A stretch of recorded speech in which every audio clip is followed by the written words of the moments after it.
Hi friends, இன்றைக்கி எபிசோடில் விஜய் சாரதா வீட்டாண்டேருந்து வராரு. தாத்தா கேட்குறாரு, என்னப்பா காவேரி கிட்டே பேசுனியான்னு சொல்லிட்டு, உடனே ராகினி வந்து இல்லை குமரன் சட்டையை பிடிச்சாருன்னு சொல்கிறான். விஜய் வந்து என் விஷயத்தெல்லாம் இந்த ட்ரெஸ் பண்ணி விடுறத வச்சுக்காத, உன் வேலையை பார்த்துக்கணும் போன்னு சொல்லிட்டு சொல்கிறாரு. நல்லா மூக்க உடைச்சாரு ராகினி. அப்போ கூட அந்த ராகினி அடங்காது. தாத்தா சரி பொறுமையாக இருப்பா, ஆற போட்டு தான் பேசணும், அவ்வளோ கோவத்தில் இருக்கிறாங்கன்னு சொல்கிறாரு.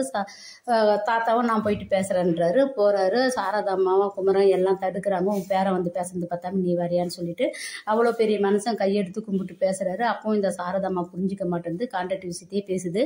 பணம் இருக்கிற திமிரில் உன் பேரன் இன்னும் ஒரு 4 பொண்ணை கல்யாணம் பண்ணுவானான்லாம் கேவலமாக பேசுது.